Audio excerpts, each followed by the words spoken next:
bien, bonsoir à toutes et à tous. Bienvenue à cette deuxième édition de la Journée mondiale des animaux à Montreuil. Maintenant, la date du 4 octobre est inscrite dans le calendrier montreuillois. Donc, je me présente brièvement. Je suis Catherine Dehaye, je suis maire adjointe au parc, nature et animal en ville, et végétalisation et jardin citoyen. Je vais vous annoncer le déroulement de cette rencontre. Je vais vous présenter le plaidoyer pour lequel nous sommes réunis ce soir. Après, il y aura la table ronde, la signature en ligne que vous pourrez avoir, et puis à la fin, un pot amical. Alors voilà, je vais vous présenter nos intervenants. Patrice Bessac, maire de Montreuil, président d'Est Ensemble, qui est une réunion de 9 villes de l'Est parisien, qui fait partie du Grand Paris. Et puis Frédéric Lenoir, philosophe et sociologue. Vous avez écrit 2 livres principalement, vous en avez écrit plein, mais l'un qui s'adresse aux animaux et à ceux qui les aiment, vous n'oubliez pas. Et puis d'un monde à l'autre, le temps des consciences, écrit avec Nicolas Hulot. Vous êtes fondateur aussi de la Fondation SEV, Savoir-être et vivre ensemble, qui propose des ateliers de philosophie et pour les enfants, avec les enfants du moins, et je crois que nous en avons fait quelques centaines, presque 500, je crois. 420 sont programmés. Et vous êtes le fondateur de l'association Ensemble pour les animaux, dont l'objectif serait de réunir un petit peu tous ceux qui défendent la cause animale. Voilà. Et puis nous aurons May de Souza, qui est lauréate du concours d'éloquence de la ville de Montreuil, et qui nous fera la lecture de Charles Gide, un théoricien, un sociologue aussi, et qui a écrit... fin du 19e, début du 20e. Voilà, alors là, en France, 14 millions de chats, 7 millions de chiens, ce qui fait une estimation pour Montreuil à peu près 14 000 chats, 8 000 chiens sur la ville. Et puis, les différentes enquêtes commandées par les associations de protection animale ou le ministère de l'Agriculture font état que la très grande majorité des Français, plus des 2/3, estiment que les politiques n'en font pas assez pour la cause animale, et encore plus nombreux sont ceux qui veulent que la cause animale soit prise en considération et qu'on améliore les conditions des animaux. Alors, vous le savez qu'aujourd'hui, l'actualité nationale, c'est un projet de loi qui était présenté à l'Assemblée nationale, qui est allé au Sénat, qui s'est fait ratiboiser très lourdement, qui va repartir à l'Assemblée nationale. Alors qu'à Montreuil se préparent les états généraux de l'alimentation, la question animale aussi interroge notre alimentation. Au niveau de la mémoire, nous avons l'inauguration le 11 novembre prochain d'une stèle faisant mémoire du sacrifice des animaux tombés au combat auprès des soldats de la Première Guerre mondiale. Et vous verrez que ces soldats étaient vraiment des compagnons d'armes.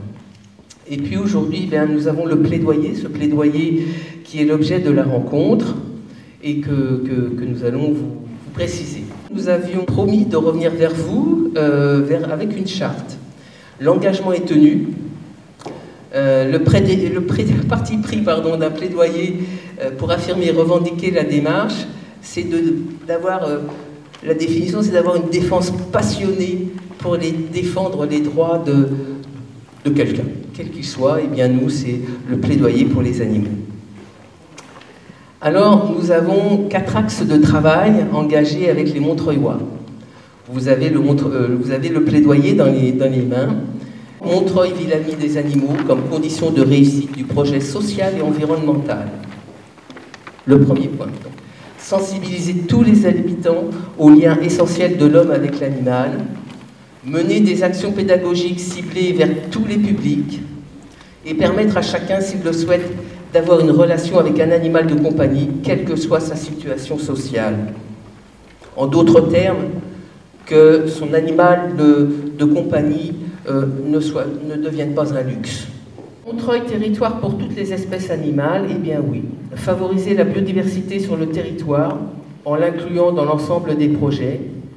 Partager l'espace public avec les animaux de compagnie, les animaux des rues, libres mais organisés, et la faune sauvage.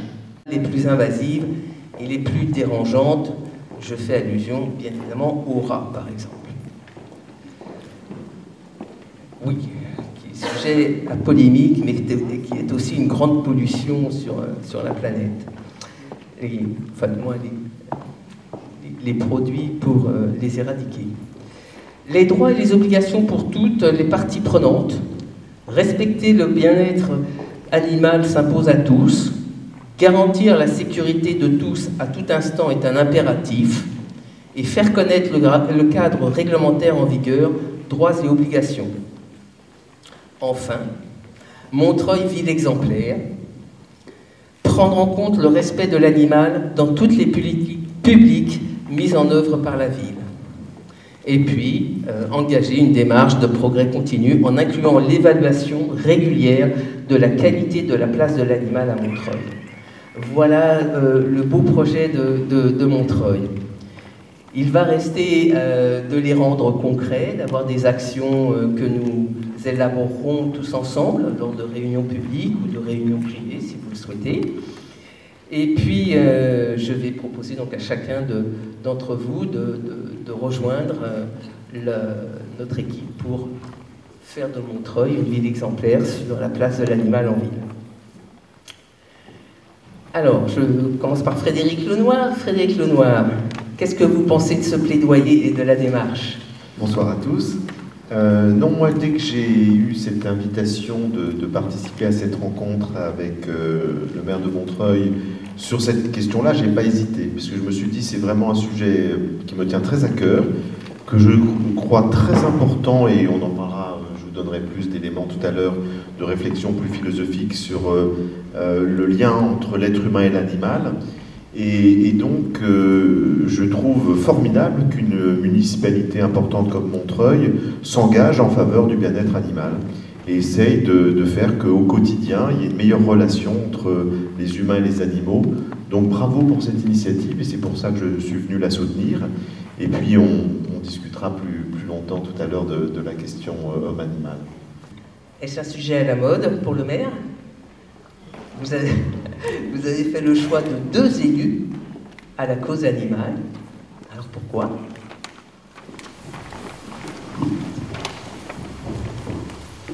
Je vais vous le dire. Tout d'abord, bonjour à chacune et à chacun d'entre vous. Et je remercie Catherine, Marie-Hélène, Martine, toutes celles et ceux qui ont contribué à ce moment pour cette 2e édition montreuilloise de la Journée mondiale des animaux. Et permettez-moi également de remercier Frédéric Lenoir de nous avoir fait l'amitié de sa présence parmi nous pour ce moment particulier. Pourquoi? Je vais essayer de dire en quelques mots ce qui fonde ma vision.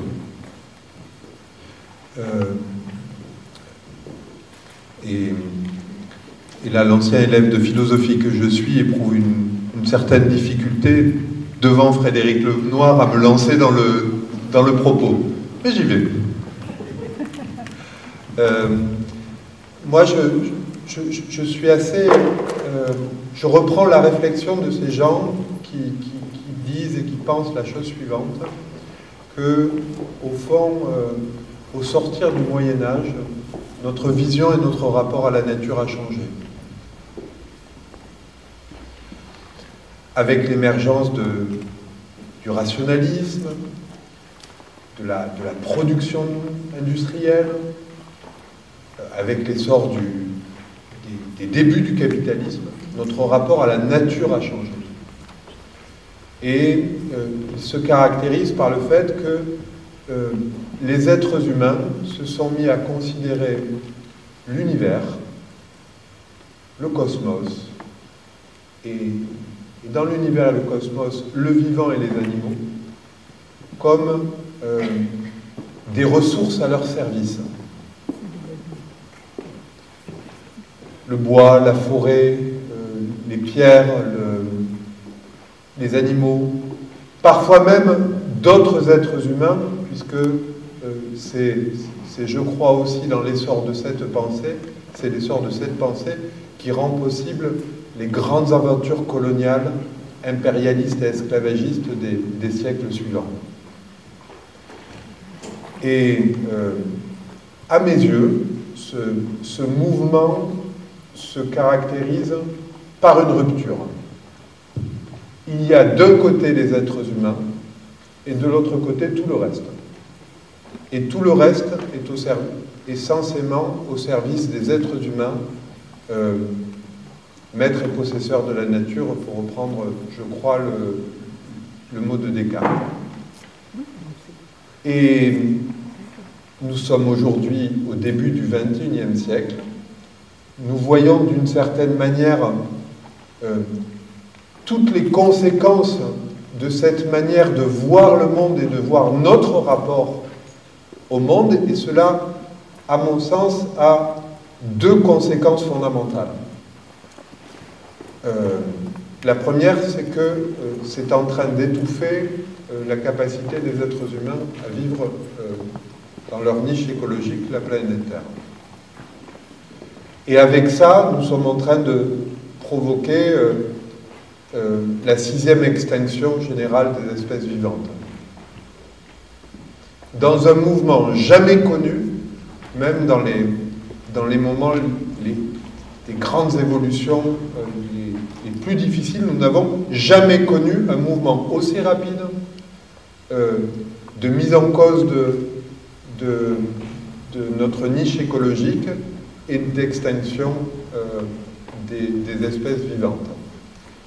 Donc pour une première raison, il me semble que cette manière de voir le monde, de le penser, cette manière d'entrer en relation avec le monde, est une manière qui est aujourd'hui devenue dangereuse pour les générations présentes et futures. Pour les générations présentes et futures. C'est ce qui a conduit, par exemple, à Est Ensemble, pour la collectivité des 9 villes dont je contribue à avoir la charge, à lancer la Convention climatique pour le climat, avec cette idée comment, à l'échelle locale, nous pouvons assumer les devoirs de notre génération. Et pour une deuxième raison, qui me semble également importante, c'est que cette manière de voir et de penser le monde, à mon avis, nous rend malheureux. Nous sommes fondamentalement connectés avec toute chose. Et cette manière de voir le monde, faisant fi d'une certaine manière du fait que nous vivons en interdépendance avec le monde. Nous sommes interdépendants. Ce que vous faites a des conséquences sur l'ensemble du vivant, l'ensemble de l'univers. Cette manière de voir le monde nous coupe de la réalité profonde que le sort de Catherine de Haye ne m'est pas tout à fait étranger, ni même étranger à quiconque en vérité. Et du coup, j'en viens à votre question, à ta question, chère Catherine, le plaidoyer pour les animaux de la ville de Montreuil. J'en reviens à cette question qui est quels sont les devoirs de notre génération?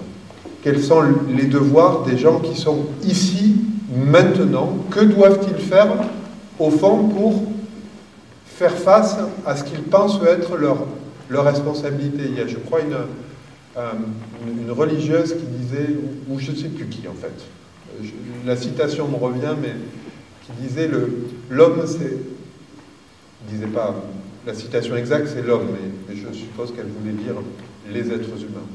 Je reprends la citation exacte. L'homme c'est la nature prenant conscience d'elle-même.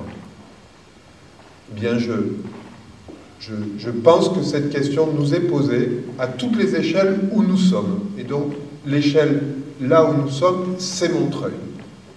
Et donc, pour répondre à la question de Catherine, je pense que nous faisons cela parce que nous pensons que le plaidoyer... comment il s'appelle déjà? Le plaidoyer montreuillois pour les animaux est une manière d'accélérer une prise de conscience générale autour de la nécessité d'un changement de schéma dans l'ordre de la production, des relations entre nous, des relations vivantes, des relations à la consommation, des relations au travail, et que c'est en même temps, inséparablement, le moyen par lequel, sur un sujet particulier, les conditions de vie des animaux sur notre territoire, nous pouvons agir car c'est notre échelle. Et je remercie Catherine et Marie-Hélène pour avoir été les levures, vous savez, les accélérateurs, pas les levures, vous savez ce qui accélère les prises de conscience et qui permet que d'un coup ça... Le levain, voilà. Mais le levain, c'est de la levure, on est d'accord. Donc, les levains de cette prise de conscience. Merci de votre attention.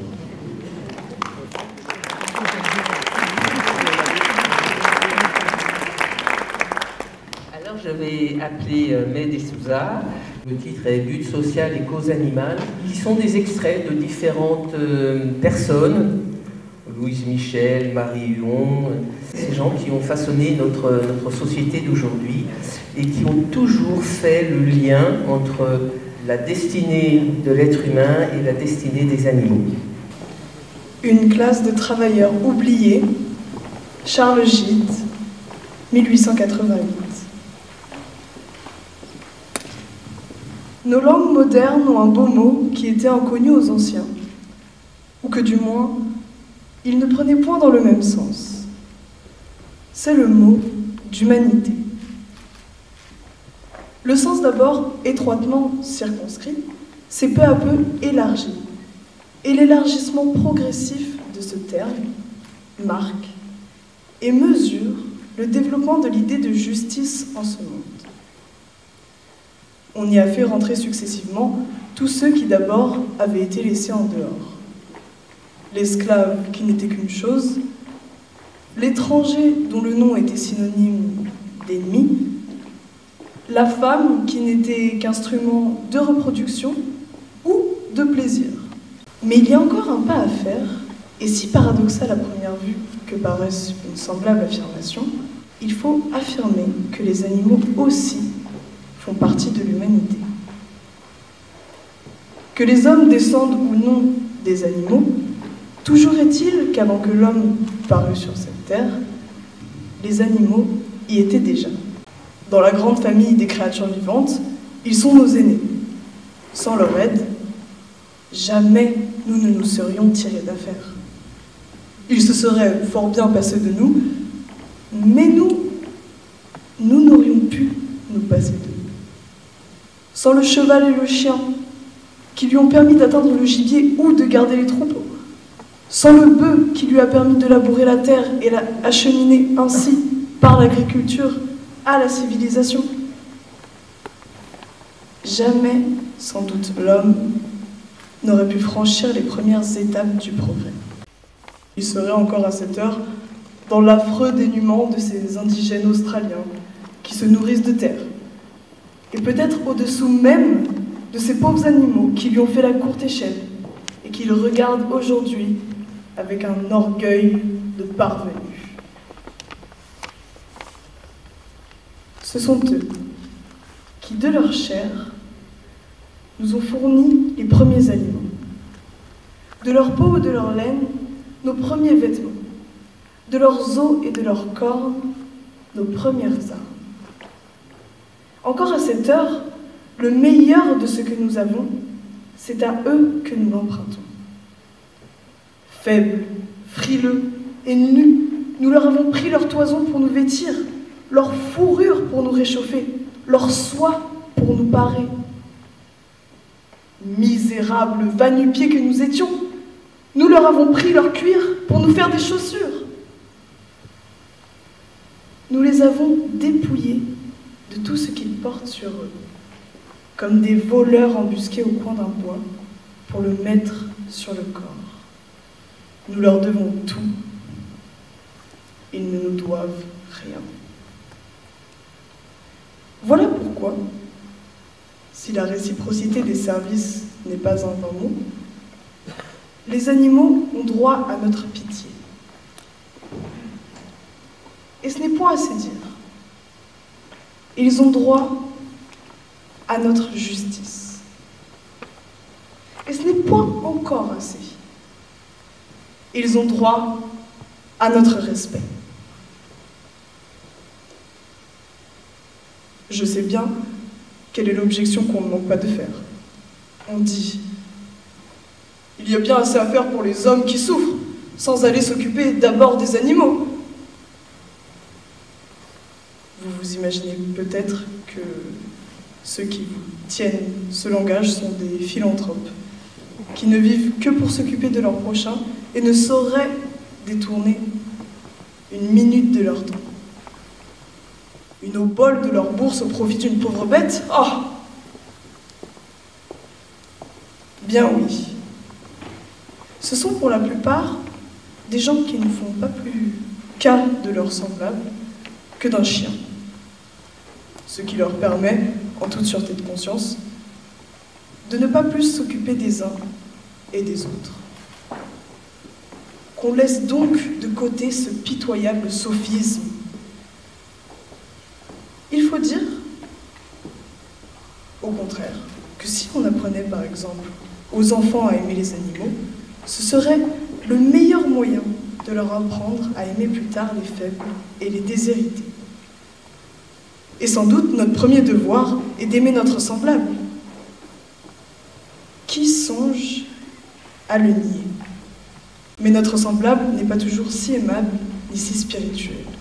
Et voilà pourquoi le meilleur moyen de s'exercer à aimer les hommes, c'est encore de commencer par aimer les bêtes.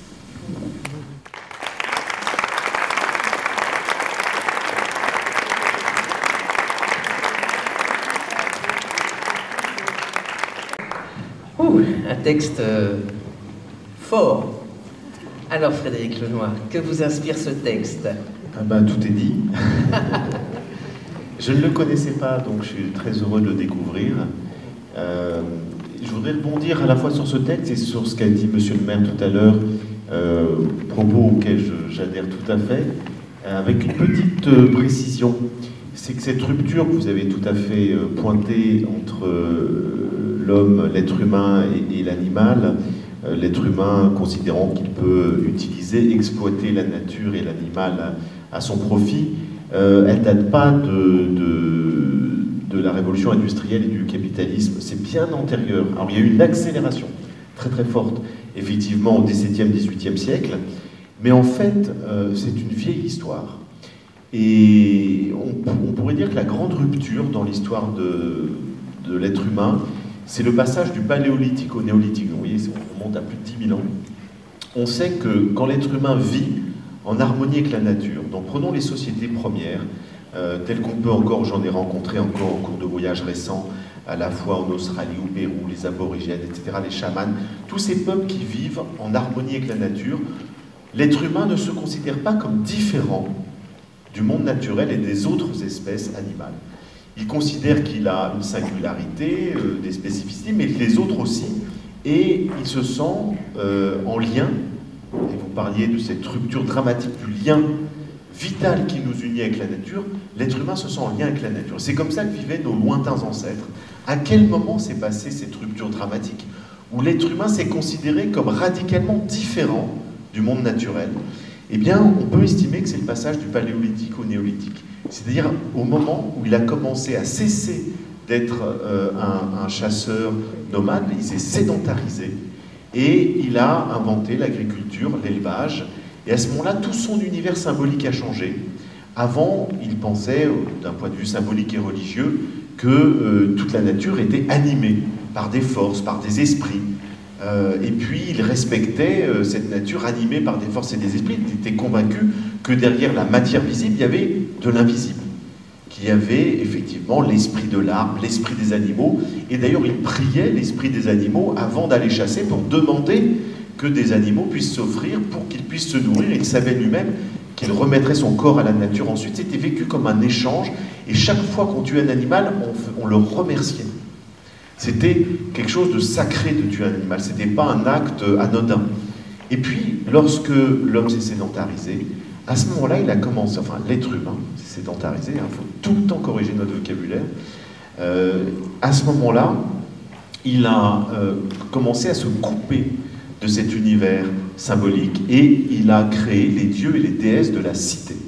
Et donc, il ne croyait plus dans les esprits de la nature, mais dans les dieux et les déesses de la cité qui protégeaient la cité. Donc il a créé une dimension verticale avec une hiérarchie. Au-dessus, les dieux et les déesses. En dessous, la nature et les animaux. Au milieu, l'être humain, qui est mandaté par les dieux et les déesses pour prendre en charge la nature et, d'une certaine manière, à la fois, on pourrait dire, la jardiner, il en est responsable. Donc il y a encore une idée de responsabilité, mais il est supérieur aux autres espèces vivantes. Et c'est cette idée qu'on va retrouver dans la Bible. La Genèse, ce texte qui débute la Bible hébraïque et reprise par les chrétiens, nous dit « dominez la nature, dominez les autres espèces, parce que vous êtes, êtres humains, les seuls créés à l'image de Dieu. » Et cette idée-là, elle va ensuite, je dirais, contaminer la philosophie. Et lorsque la philosophie va se développer, que ce soit en Grèce, en Chine, en Inde, partout, va subsister cette idée que l'être humain est radicalement différent des autres animaux parce qu'il a l'intelligence. Il a ce que les Grecs appelaient le nous, qui est cette intelligence qui le relie au divin. Alors que les autres animaux, ils ont des formes d'instinct, mais ils n'ont pas d'intelligence qui leur permet d'être liés au divin, donc ils sont inférieurs. Et on va trouver chez la plupart des philosophes grecs, il y a quelques très rares exceptions chez des poètes comme Ovide, etc., mais la plupart des philosophes grecs sont unanimes pour dire au fond que l'être humain, puisqu'il a cette spécificité de la raison supérieure aux animaux, il a une supériorité ontologique qui fait qu'il peut utiliser les animaux à son service.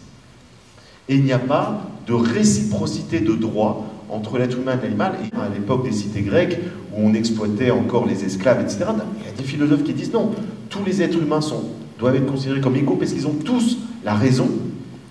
Mais ces mêmes philosophes nous disent on peut exploiter l'animal parce qu'il n'a pas cette raison. Et là, il va falloir attendre quasiment le 19e siècle, avec ce texte merveilleux qu'on nous a lu, et à ce moment-là, au 19e siècle, un certain nombre de penseurs qui vont commencer à penser autrement, à se dire mais non, finalement, ce que nous faisons, c'est une projection. Nous ne connaissons pas les animaux. Qui sommes-nous pour dire qu'ils n'ont pas de raison? Qui sommes-nous pour dire qu'ils ne peuvent pas penser, qu'ils n'ont pas de compassion, qu'ils n'ont pas de conscience? Et les études ethnologiques depuis 200 ans n'ont fait que confirmer ces intuitions des premiers défenseurs de la cause animale au 19e siècle. C'est là qu'ont été créées la SPA, toutes les sociétés de défense des animaux. Toutes les études éthologiques nous ont confirmé que les animaux sont beaucoup plus intelligents qu'on l'imagine, mais ils ont d'autres formes d'intelligence que la nôtre. Ce n'est pas une raison abstraite logique comme la nôtre, c'est d'autres formes de raison, d'autres formes d'intelligence. Ils ont des intuitions formidables que nous n'avons pas ou que nous avons perdues. Ils ont une sensibilité, ils ont du cœur, ils ont de la compassion, et ils vont même des fois avoir de la compassion envers d'autres espèces, ce que nous avons beaucoup de mal à voir.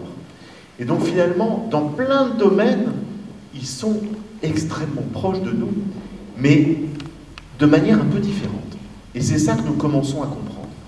Et donc, nous ne pouvons plus tenir ce discours des anciens, à savoir qu'au nom d'une radicale différence entre l'être humain et l'animal, nous pouvons les exploiter. Notre respect doit s'étendre à tous les êtres vivants, à commencer par les animaux qui nous ressemblent beaucoup et qui ont une sensibilité et une conscience suffisamment développée pour être parfaitement capables de souffrir. Parce qu'on a longtemps pensé, Descartes nous disait, un chien qui crie lorsqu'on fait des expériences de laboratoire sur lui, c'est comme une horloge qui grince. Vous voyez la stupidité de quelqu'un de très intelligent, mais qui était complètement pris dans cette idéologie que, puisqu'ils n'ont pas cette intelligence, ils ne souffrent pas. Puisqu'ils n'ont pas de conscience, ils ne souffrent pas. Et donc, cette erreur monumentale a conduit à faire souffrir les animaux pendant des millénaires, pensant, mais vous savez, je crois que c'est simplement pour se donner bonne conscience, je pense que c'est ça. Ça permettait de les exploiter. Et donc on a exploité les animaux pendant des millénaires en se donnant bonne conscience, en se disant, ils n'ont pas d'intelligence, ils n'ont pas de conscience, ils n'ont pas de sensibilité, ils ne souffrent pas, donc on peut faire ce qu'on veut avec eux. Et aujourd'hui, ce discours n'est absolument plus tenable. Toutes les études scientifiques le montrent. Ce n'est plus tenable, parce qu'il permet de légitimer toute la souffrance qu'on continue d'infliger aux animaux. Et la plus grande souffrance qu'on inflige, c'est l'élevage industriel intensif, qui est un scandale absolu. Et heureusement qu'il y a des associations, aujourd'hui, qui nous montrent ce qui se passe dans les abattoirs, dans les élevages. On voit que les animaux sont traités comme des choses, comme des objets, alors qu'ils ont une sensibilité. Un cochon a une intelligence remarquable. On a fait des tests avec des cochons qui arrivent avec des jeux vidéo, on leur adapte un espèce d'objet sur leur groin qui leur permet de jouer sur des ordinateurs. Ils ont battu des chimpanzés. Les cochons qui ont une intelligence, une sensibilité, une conscience remarquable sont traités, on appelle ça du minerai, dans l'élevage industriel intensif, comme des choses. Et donc là, il y a un scandale absolu qu'il faut dénoncer. Et puis, évidemment, sans parler de tous les abandons d'animaux, etc. Enfin, au niveau des animaux domestiques, il y a aussi beaucoup de choses à dénoncer. Donc on est dans une vraie révolution de notre compréhension du monde animal. Et donc, cette révolution de notre compréhension et de notre connaissance du monde animal doit se traduire dans des faits. Le droit doit changer. Moi, je m'étais battu, il y a 7-8 ans, pour qu'on change déjà le Code civil français, qui considérait qu'il y avait 2 catégories en droit. Il y avait les personnes et les objets. Et les animaux, ils étaient rangés où, à votre avis? Les objets. Et avec l'association 30 millions d'amis, on a écrit à une trentaine de philosophes qui ont publié, donc c'est moi qui étais à l'initiative de cette démarche, et qui ont tous signé un manifeste dans lequel on interpellait les politiques en disant c'est de l'obscurantisme aujourd'hui de considérer les animaux comme des objets. Et donc il faut changer le Code civil, et il a été changé. Aujourd'hui, le Code civil reconnaît une autre catégorie, qui sont les êtres doués de sensibilité. Alors maintenant, ça ne veut pas dire qu'on a changé nos comportements envers eux. Il faut aller plus loin. Le droit doit nous amener à des contraintes envers tous ceux, effectivement, qui maltraitent les animaux. C'était évoqué dans ce texte remarquable. C'est au fond, la conscience humaine n'a cessé de progresser vers une conscience morale et de respect de plus en plus grande. Ça a commencé, au départ, les êtres humains s'entre-déchiraient. Vous savez qu'Homo sapiens a commis des génocides, Cro-Magnon, Néandertal, etc. Et puis, les êtres humains se faisaient la guerre en permanence. On a considéré qu'il y avait des êtres humains inférieurs qui étaient des esclaves, qu'il y avait d'autres êtres humains inférieurs qui étaient les femmes, que les barbares étaient des êtres humains inférieurs. Bref, on trouvait 1000 raisons pour tuer, exploiter, dominer d'autres êtres humains. On trouvait toujours des raisons. Et puis on est sorti progressivement de tout ça.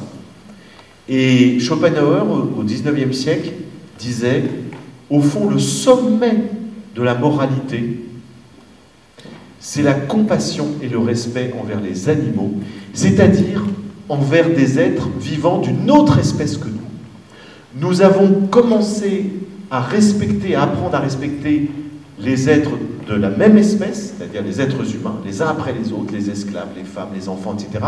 Eh bien, on ira encore plus loin lorsque on aura du respect envers des vivants d'une autre espèce, parce que nous serons totalement désintéressés. C'est facile de respecter ses proches, c'est facile de respecter ceux qui nous ressemblent, ceux qui sont du même sexe, du même pays, etc. Mais respecter l'étranger, c'est plus difficile. Respecter quelqu'un qui est différent, c'est plus difficile. Et respecter un être vivant qui n'est pas de la même espèce, c'est le sommet de la moralité. Donc la morale est en train de faire un bond lorsque nous prenons la décision de respecter les animaux. Et encore une fois, merci à vous, merci à la mairie de Montreuil de faire cette démarche concrète qui s'inscrit dans le droit, qui s'inscrit dans des pratiques, dans des usages, dans l'éducation. On parlait de l'éducation des enfants, on fait de très nombreux ateliers de philosophie, justement pour apprendre aux enfants à réfléchir. Et je peux vous dire que les enfants, lorsqu'ils font des ateliers de philo, qu'on leur pose la question sur les animaux, ils sont très en avance sur nous. Combien d'enfants m'ont dit dans des ateliers de philo, on me force à manger de la viande, je n'en ai pas envie. D'ailleurs, j'espère que dans les cantines scolaires de Montreuil, il y a des possibilités de ne pas manger de viande. Parce que plein d'enfants n'en ont pas envie, parce qu'ils voient la souffrance qu'il y a chez les animaux. Et donc, du coup, ils ont cette sensibilité aux animaux que nous commençons à voir, mais ils l'ont très fortement.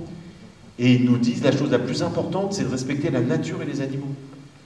Donc, on voit que les enfants sont éveillés, et c'est vrai qu'une éducation à cela, parce qu'ils sont éveillés pourquoi? Parce qu'ils ont vu des documentaires sur les animaux, parce qu'ils ont des livres, parce qu'ils ont des BD, etc., qui leur parlent de tout ça. Et puis, dans leur relation aux animaux, ils voient à quel point l'animal, il est intelligent, il est sensible, il a du cœur. Et donc, arrêtons de séparer les choses, de dire, oui, il y a les humains dont il faut s'occuper, les animaux, c'est secondaire. Non. Comme disait Lamartine, il n'y a pas deux cœurs. Un cœur pour aimer les humains, un cœur pour aimer les animaux. On a du cœur ou on n'en a pas.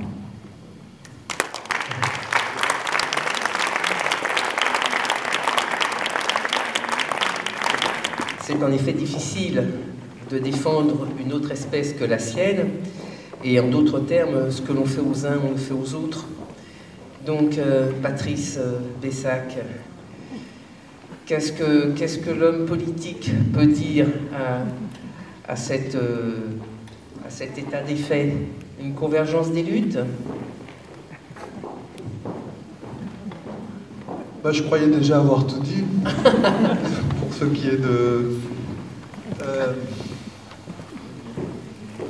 nous n'avons pas encore l'alternative végétarienne dans les cantines. Nous avons introduit un repas le vendredi végétarien, et dans le travail que nous faisons actuellement sur le changement de notre système de cantine scolaire, un des éléments du cahier des charges, c'est d'offrir l'alternative végétarienne aux enfants. Avec en même temps la nécessité de changer la manière de cuisiner, parce que nous nous sommes rendus compte, quand nous avons commencé à réfléchir sur cette liberté de choix, que en fait une partie de l'appareil industriel, de l'appareil de production de repas, n'était pas du tout adapté à faire une cuisine végétarienne goûteuse. Puisque chacun, enfin je pense qu'ici, un certain nombre d'entre vous savent que pour que la cuisine végétarienne soit bonne, il faut un autre type de préparation que la préparation carnée, il faut un autre type de culture, d'éducation. Bref, il faut que les cuisiniers et les cuisinières soient formés différemment. Et donc, c'est le travail que nous engageons autour de l'idée de cantine publique. Et c'est, j'espère, un des projets sur lequel nous pourrons à la fois donner des informations dans quelques mois, je l'espère, et puis aboutir d'ici 2 ans, 2 ans et demi, 3 ans, à des résultats concrets pour les 10 000 enfants qui sont dans nos cantines. Vous avez parlé de l'élevage industriel intensif, c'est-à-dire ces lieux dans lesquels les animaux sont, dans lesquels d'abord la relation homme-animal est coupée, et dans lequel l'animal est considéré comme une machine à produire, avec les violences extrêmes qui sont la conséquence de cette manière de penser et d'organiser. Pour ce qui nous concerne, sur les sujets d'alimentation, nous espérons aussi, dans un processus qui a été lancé, qui s'appelle les États généraux de l'alimentation, dans lequel nous voulons, à l'échelle des différents quartiers de la ville de Montreuil, nous poser la question de à quoi les habitantes et les habitants de nos quartiers ont accès en termes de qualité de l'alimentation, qu'elle soit végétale ou animale. Avec en particulier une idée qui sous-tend tout ça, qui est l'idée de justice sociale, et la pensée que, par exemple, les habitantes et les habitants du quartier Le Morillon doivent pouvoir avoir accès à des végétaux produits dans des conditions de qualité, respectueuses de l'environnement comme de l'alimentation des êtres humains, et de la même manière doivent pouvoir avoir accès à de la viande, du poisson, qui soit le fruit d'une réflexion éthique. En tout cas, c'est ce que nous voulons pousser comme effort. Peut-être essayant toujours de répondre à la question de Catherine, sur quelle est notre responsabilité comme responsable politique. Il y a peut-être une question à interroger aussi sur ce que nous faisons là où nous sommes en responsabilité quant au type de modèle de société que nous promouvons. Par exemple, est-ce que nous avons réellement besoin de toujours plus? Toujours plus d'alimentation, toujours plus d'objets, toujours plus d'informations. Entre parenthèses, je ne sais pas si vous avez lu ces études qui viennent de paraître, qui montrent le coût absolument énorme pour la planète, par exemple, des smartphones et des clouds, bref, de toute l'économie du numérique dont on disait qu'elle était extrêmement profitable, extrêmement éthique, extrêmement sans effet sur la planète, et dont la consommation énergétique est devenue, et la consommation de ressources est devenue une source massive de pollution et de gâchis des ressources. Et par exemple, pour répondre à ta question, j'ai l'impression que des moments comme cela participent du fait que nous nous interrogions sur la manière dont nous entendons vivre ensemble dans les années à venir. Est-ce qu'on peut faire dans le strictement municipal, et que tu as commencé à défricher dans ta vie associative avec ACR, et que tu poursuis dans ta responsabilité politique, c'est qu'est-ce que nous pouvons faire à l'échelle où nous sommes, la municipalité, pour, s'agissant des animaux abandonnés, s'agissant des chats, s'agissant de notre traitement, tu as parlé des rats, ou tu aurais pu évoquer le problème des pigeons. Comment, sur cet ensemble d'éléments, pouvons-nous faire levier pour un changement de pratique et un changement de mentalité? Et j'espère donc que nous contribuons à le faire par ce qui est engagé ici. Moi, je crois beaucoup à une idée en matière de changement climatique, même si ça ne résout pas en soi tous les problèmes, mais nous savons que depuis le début, la capacité des citoyens et de collectivités territoriales exemplaires à se fédérer a été un levier puissant de prise de conscience. Et donc, toujours, quels sont les devoirs là où nous sommes en responsabilité? Comment, dans ce contexte, Montreuil peut être une des villes qui, par une action limitée mais réelle, contribue à cette prise de conscience plus générale? J'ai l'impression que c'est ce que nous essayons de faire. Par exemple, avec le plaidoyer. Le plaidoyer qui est un texte auquel nous vous proposons de vous associer, et dont une des conséquences sera pour le bureau municipal, pour l'action des différents services de la ville de Montreuil, pour y compris le plan local d'urbanisme intercommunal. Le plaidoyer va être inséré, présenté comme un des documents obligatoires que les promoteurs devront donc lire et respecter, nous l'espérons, avant que de lancer les projets au même titre que d'autres documents d'urbanisme obligatoires. Ça n'a l'air de rien, mais c'est à chaque fois une démarche visant à infuser cette évolution que nous souhaitons dans l'ensemble des domaines de notre vie sociale. C'est des choses qu'on peut tout à fait mettre à l'œuvre à l'échelle d'une commune. Je vois au premier rang là qu'il y a des chiens d'aveugles, si je ne me trompe, effectivement. Et autant on a vécu très longtemps avec cette idée qu'on pouvait exploiter les animaux, autant aujourd'hui vivons avec cette idée qu'on peut coopérer avec les animaux, que les animaux peuvent nous apporter beaucoup de choses sans qu'on les exploite. Et au fond, il y a de plus en plus de soins qui se font avec les animaux. Je connais des maisons de retraite où on a introduit des chats et on a dit aux gens, bah, écoutez, si vous n'aimez pas les chats, vous fermez votre porte. Si vous laissez votre porte ouverte, ils pourront rentrer. Il y a 200 chats dans une maison de retraite que je connais et ça a changé complètement la vie des pensionnaires. Et du coup, ben, les chats apportent de la tendresse, apportent de la présence, apportent de l'affection à des personnes qui étaient seules. Et qui avaient des chats quand ils étaient chez eux, mais on n'avait pas le droit de les amener en maison de retraite.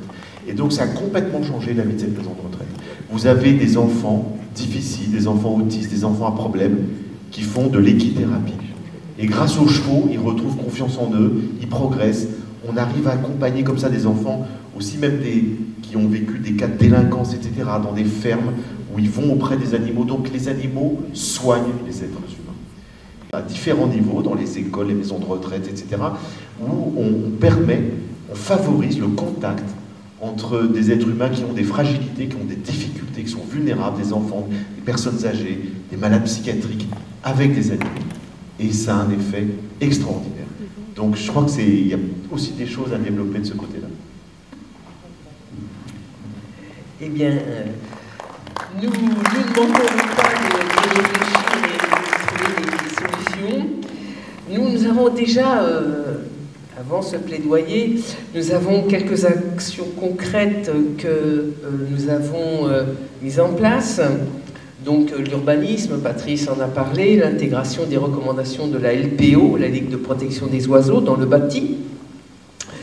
La médiation dans la ville entre les propriétaires d'animaux et qui, avec Marie-Hélène, qui ont permis de très très très belles histoires, alors qu'au départ c'était plutôt conflictuel.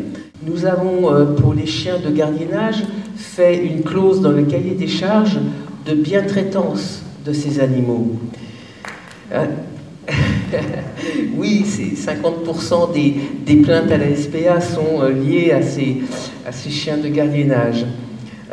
Nous avons créé un groupe local de la LPO et nous avons commencé ensemble à travailler sur la construction de nichoirs et l'installation va se faire prochainement. Et puis le travail avec l'association Chats des rues, bien sûr, qui capture, stérilise, identifie et soigne les chats des rues et les organise sur le territoire avec des espaces dédiés pour les chats, qui sont des abris de jardin et souvent une délimitation et une contractualisation avec la mairie pour le droit d'utiliser cet espace pour les chats libres. Alors, tu as encore un petit peu de temps, je sais que tu dois partir. Merci, à bientôt. Ok, à bientôt.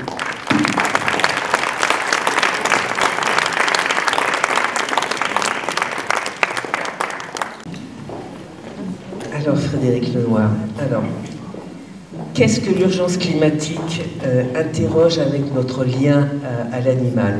Aujourd'hui, on voit tous les jours à la télévision des inondations, c'est la sécheresse, c'est la calotte glaciaire qui fond, et avec cette bérésina, si je puis dire, des extinctions d'espèces, mais aussi des souffrances. Et puis une immigration climatique, puisque 1 milliard d'êtres humains vont être déplacés à cause de cette montée des eaux. Alors, comment est-ce que vous pourriez, quelles seraient les perspectives que vous envisageriez philosophiquement pour essayer de limiter les dégâts. Oula. Hein? C'est vrai que c'est le défi, c'est le plus grand défi de l'histoire de l'humanité qu'on est en train de vivre. Pour la première fois, l'être humain est en capacité de rendre la Terre inhabitable pour lui-même et pour beaucoup d'autres espèces vivantes. Alors, la Terre lui survivra, hein, c'est-à-dire que la planète, elle est assez forte. Hein, une fois qu'elle se sera peut-être débarrassée de ce virus qui s'appelle l'être humain, elle s'en sortira très bien. Mais essayons quand même de faire ce qu'on peut pour que nous essayions jusqu'au bout de sauver la possibilité d'une vie qui se développe sur Terre, dans cette planète magnifique. Et la question qui se pose, c'est effectivement, qu'est-ce qu'on peut faire aujourd'hui pour arrêter cet emballement du réchauffement climatique? Alors, on peut tous agir à un niveau individuel, évidemment, en limitant tous les gaz à effet de serre, les voitures, etc. Donc il y a des efforts qui peuvent être faits. Aujourd'hui, je pense que le problème, il se règle aussi, évidemment, à l'échelle internationale. Il faut des lois mondiales. Ça sert à quoi qu'un pays fasse un effort si un autre pays n'en fait absolument pas? Donc les États-nations sont un vrai problème. Il faut dépasser le cadre des États-nations pour faire des règles internationales qui permettent de limiter effectivement toute la pollution atmosphérique et le réchauffement climatique. Donc on y vient doucement, mais c'est lent parce qu'il y a tellement d'égoïsme, il y a tellement d'intérêts en jeu financier que là c'est un combat, c'est vraiment très difficile à mener, mais on voit que la révolution des consciences qui est en cours permet de plus en plus que les politiques soient sensibles à ces questions-là, même si c'est très timide comme réponse par rapport à l'ampleur des enjeux. Et par rapport aux espèces vivantes, vous l'avez souligné, les premiers concernés sont quand même les humains, puisqu'il va y avoir 1 milliard de gens qui vont, dans les 50 prochaines années, devoir se déplacer pour des raisons climatiques. Donc on va avoir des réfugiés climatiques, et que ça va être donc des drames pour beaucoup de gens. Et puis ça va être très difficile, parce que, comme on voit déjà, la difficulté que les pays riches ont à accepter une immigration pour des raisons politiques, quand il y a une guerre civile en Syrie, etc. Qu'est-ce que ce sera quand ce sera des centaines de millions de gens qui viendront frapper à nos portes parce qu'ils ne peuvent plus vivre ailleurs? Donc là, on voit toutes les questions politiques et de société qui vont se poser. Et puis, c'est aussi pour les animaux dramatique, puisque en l'espace de 50 ans, on a fait disparaître des milliers d'espèces qu'on ne retrouvera jamais plus. C'est-à-dire qu'on on assiste à une disparition d'espèces liées à l'activité humaine qui exploite beaucoup trop les forêts primaires, qui déforeste les océans. C'est dramatique, la situation des océans. Les pêches profondes où on racle comme ça le fond des mers. Donc on pourrait prendre tellement d'exemples, j'ai absolument pas le temps de le faire. Vous savez tout ça, c'est qu'on est en train effectivement de détruire les océans, on est en train de détruire les écosystèmes, et que quantité d'espèces sont en train de disparaître. Donc il faut absolument légiférer aussi là-dessus le plus vite possible, et que toutes les associations qui militent, donc on peut militer dans les associations, faire connaître sa voix, signer des pétitions, ça a toujours un impact, ça finit par avoir un impact. Donc il ne faut pas se décourager. Comme nous dit Pierre Rabhi, il faut que chacun fasse son petit bout de chemin, apporte sa petite goutte d'eau, fasse à son niveau son travail, et c'est parce qu'il y aura des millions et des millions d'individus qui vont se mobiliser que les politiques finiront par changer. Donc on est tous des acteurs responsables qui pouvons agir à notre petit niveau, et plus on sera nombreux à le faire, plus ça pourra avoir d'impact sur les politiques, et j'espère que dans les 10-15 prochaines années, on aura vraiment des lois internationales qui s'imposeront à tous les États, que personne ne pourra refuser de les appliquer, parce que c'est notre destin qui se joue, et le destin de milliers d'espèces vivantes. Donc voilà le grand enjeu dans lequel on est. Et eh bien, il est urgent d'agir, et je crois que vous êtes nombreux, si vous êtes là, c'est que vous êtes concernés, donc je pense que vous êtes tout à fait convaincus de ce combat. Il faut essayer autour de nous de convaincre ceux qui ne le sont pas encore. Eh bien, merci, oui.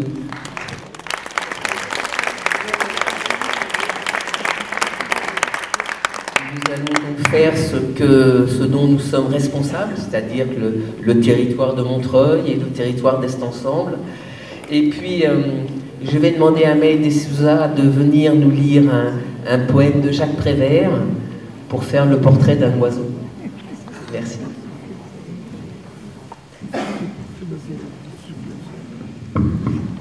Peindre d'abord une cage avec une porte ouverte. Peindre ensuite quelque chose de joli, quelque chose de simple, quelque chose de beau, quelque chose d'utile pour l'oiseau. Placer ensuite la toile contre un arbre, dans un jardin, dans un bois ou dans une forêt. Se cacher derrière l'arbre, sans rien dire, sans bouger. Parfois, l'oiseau arrive vite, mais il peut aussi bien mettre de longues années avant de se décider. Ne pas se décourager, attendre. Attendre s'il le faut pendant des années. La vitesse ou la lenteur de l'arrivée de l'oiseau n'ayant aucun rapport avec la réussite du tableau. Quand l'oiseau arrive, s'il arrive, observez le plus profond silence. Attendre que l'oiseau entre dans la cage. Et quand il est entré, fermez doucement la porte avec le pinceau. Puis, effacez un à un tous les barreaux, en ayant soin de ne toucher aucune des plumes de l'oiseau.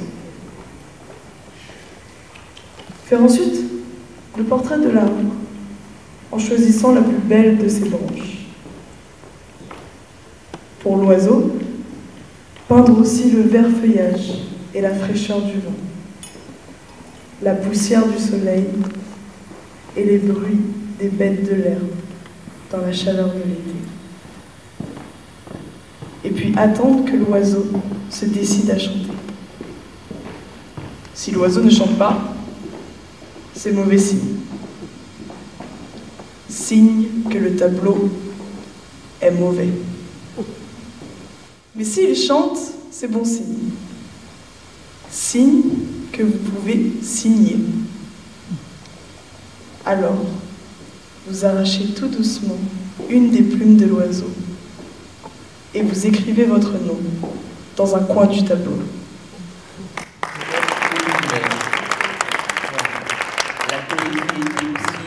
Maintenant, je vais inviter tout le monde à s'associer à la démarche de Montreuil.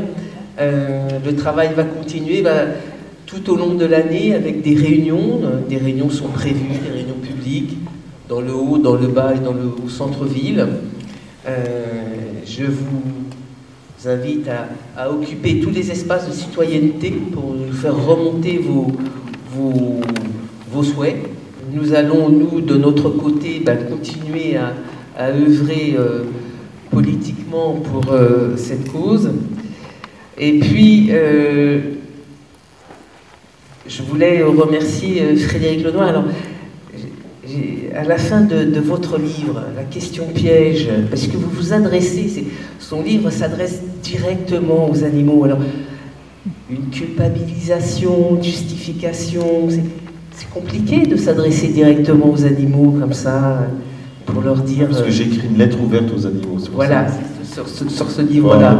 Il faut le prendre au second degré. Hein. Oui, bien sûr, bien sûr. Mais j'ai reçu un courrier très abondant d'animaux. Ben voilà. Qui m'ont répondu, et dans l'ensemble, ils étaient vraiment heureux qu'il y ait des humains qui parlent à leur place parce qu'ils n'ont pas la parole pour se défendre. Oui. Voilà, je pense que le XXIe siècle devra être éthique, respectueux des animaux, respectueux du vivant, pour partager de manière la plus équitable possible cette merveilleuse planète. Changer de comportement quant à nos consommations, faire la distinction entre nos besoins et nos désirs, à partir du moment où ces derniers entravent la vie d'autrui. Et enfin, surtout, changer de regard sur les animaux, remplacer la domination par la bienveillance, comprendre et accepter que celui qui est venu sur Terre a envie de vivre son cycle de vie, car il tient à la vie comme nous tenons à la nôtre, et donc respectons-le. Je vous remercie.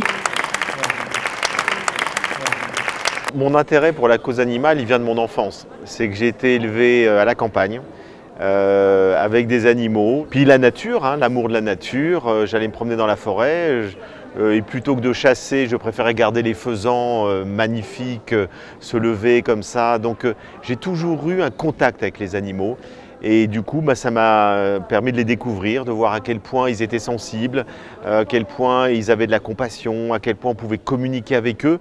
Et du coup, j'ai été choqué ensuite de voir qu'on les traitait comme des choses et qu'on les exploitait. Donc voilà, ça vient de mon enfance. Au fond, depuis, je disais, presque 10 000 ans, depuis le passage du paléolithique au néolithique, où l'être humain a quitté ce monde naturel dans lequel il vivait, il se sentait faire partie de la nature. Et à partir du moment où il s'est mis dans les villes, il a considéré qu'il était distinct de la nature et qu'il pouvait dominer la nature et exploiter les animaux. Et on est en train de sortir de ça. Alors, c'est qu'un début, il y a beaucoup de choses à faire. Et c'est encore, ça concerne surtout l'Occident. Il y a plein de pays où on considère que les animaux, il est normal de les exploiter. Donc là-dessus, je dirais qu'il y a une prise de conscience où on est en train d'intégrer pour la première fois dans l'histoire les animaux dans la sphère de la moralité. Et on considère qu'on doit respecter les animaux comme on respecte des êtres humains. Et ça, c'est une révolution. C'est à chacun, évidemment, dans son comportement, de faire preuve de respect envers les animaux. Ça peut se concrétiser dans l'alimentation. Refuser, par exemple, de se nourrir à partir de, si on mange de la viande qui vient d'élevage industriel intensif où les animaux souffrent atrocement. Donc il y a dans tous les domaines une vigilance à avoir qui nous permet finalement de contribuer à l'amélioration du bien-être animal.